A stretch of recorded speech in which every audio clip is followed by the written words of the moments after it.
Olá, meu nome é Ricardo Massal Kagami e junto com Miguel Angonese, Ramon Martinez Pereira, Sullivan Patrick von Gunter, Gilberto Reynoso Meza e Roberto Zanetti Freire, a gente produziu esse trabalho chamado Otimização Multiobjetiva aplicada no controle de um sistema não linear do tipo aeropêndulo. A estrutura dessa apresentação, então, vai seguir com uma breve introdução, a apresentação dos objetivos, a apresentação do sistema aeropêndulo e as características dele, otimização multiobjetiva aplicada em sistemas de controle, a análise dos resultados e as conclusões. Então, os controladores do tipo proporcional integral derivativo, eles são uma das principais soluções empregadas na indústria, e diversas técnicas de parametrização clássica, elas foram apresentadas ao longo das últimas décadas, né? Justamente por eles serem um sistema bastante comum de serem encontrados. As técnicas clássicas, entretanto, elas não apresentam um bom desempenho para sistemas que não sejam lineares. Dessa maneira, as técnicas de otimização elas têm se tornado uma importante ferramenta para a engenharia de controle, principalmente na parte de parametrização dos ganhos desses controladores. Os objetivos desse trabalho, então, visam obter um controlador do tipo PID de ganhos estáticos que seja capaz de controlar o sistema não linear do tipo aeropêndulo. Nós visamos, então, utilizar uma técnica de identificação de sistemas que seja mais simples do que as apresentadas na literatura, combinar a estrutura não linear com a otimização multiobjetivo, considerando as preferências do projetista, e demonstrar que controladores com estruturas simples, como é o caso do proporcional integral derivativo, apresentam um bom desempenho através dos procedimentos de parametrização adequados para sistemas não lineares. Então, os sistemas aeropêndulos são sistemas não lineares clássicos na engenharia de controle, e eles são muito utilizados principalmente por serem sistemas bastante simples, né? Eles se caracterizam por serem um sistema do tipo pêndulo, cuja angulação da sua haste vai ser controlada por uma hélice acoplada a um motor. Em geral, grande esforço é despendido na modelagem do sistema e na estimação dos parâmetros do modelo, e uma redução de esforço na obtenção dos ganhos dos controladores. Algumas características, então, do sistema utilizado é que ele possui um motor alimentado por uma tensão de 30 volts de corrente contínua, é utilizado para controle um sistema de modulação por largura de pulso, né? O nosso clássico PWM.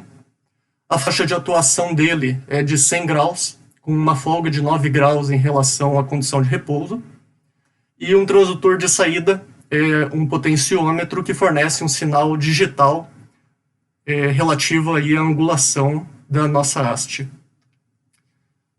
Em relação à otimização multiobjetiva em controle, então foi uma proposta apresentada pelo Reynoso Meza e consiste em 3 macroetapas.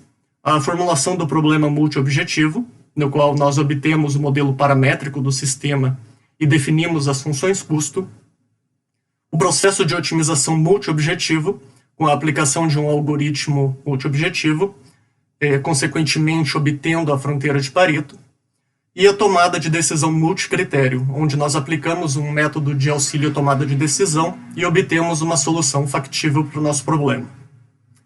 Então, olhando a nossa primeira macroetapa, a formulação do problema multiobjetivo, nós utilizamos, então, um sinal em azul tracejado na nossa imagem à esquerda,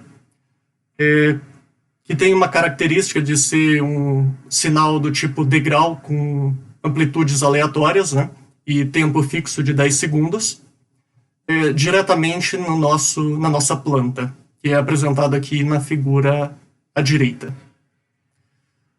Obtemos, então, o resultado em vermelho, e a partir desse resultado nós pudemos fazer a estimação do nosso sistema. Então, o sistema foi modelado a partir de um modelo Hammerstein-Wiener. Esse tipo de modelo é caracterizado por possuir uma não linearidade de entrada, uma transformação linear e uma não linearidade de saída. Esse modelo Hammerstein-Wiener, então, foi utilizado para a construção do nosso modelo paramétrico, que consiste então em um controlador do tipo PID, com os valores ali de KP sendo ganho proporcional, KI o ganho integral, KD o ganho do derivativo e N o nosso filtro da derivada. Então, para a definição do problema e as nossas funções custo, nós temos então a minimização de duas funções custo simultaneamente.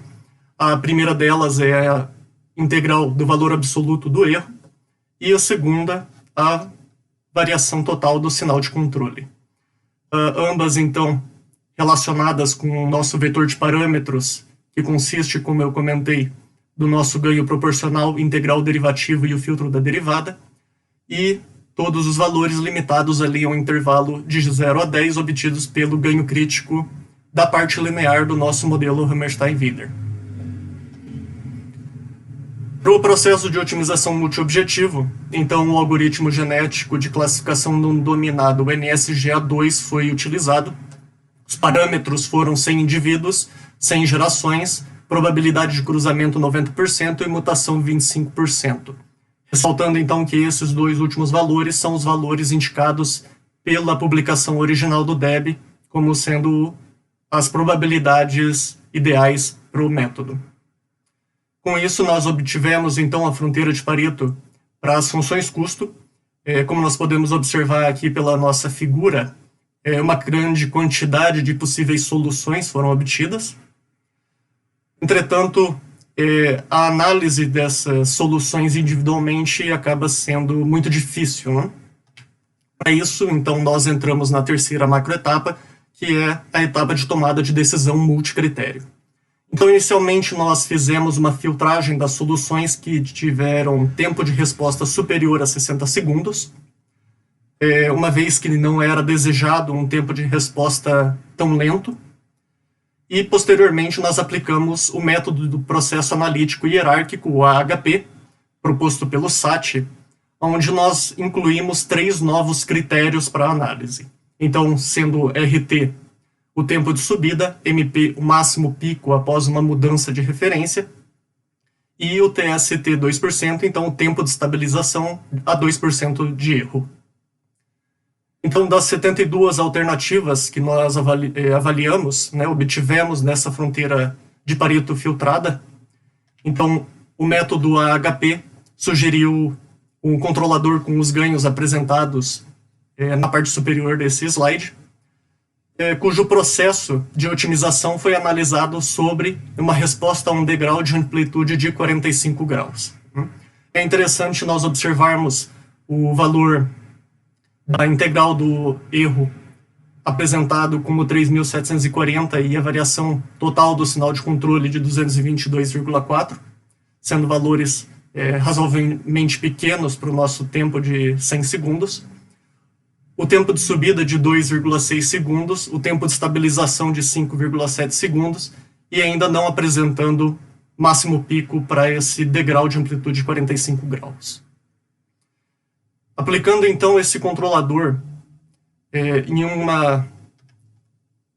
um sinal diferente, então, nós obtivemos também resultados bastante satisfatórios, né? Levando em consideração que esse comportamento é diferente, então, do comportamento sobre o qual o controlador foi projetado, de modo que nós identificamos que o processo, então, de otimização multiobjetivo apresenta resultados interessantes para esse problema apresentado.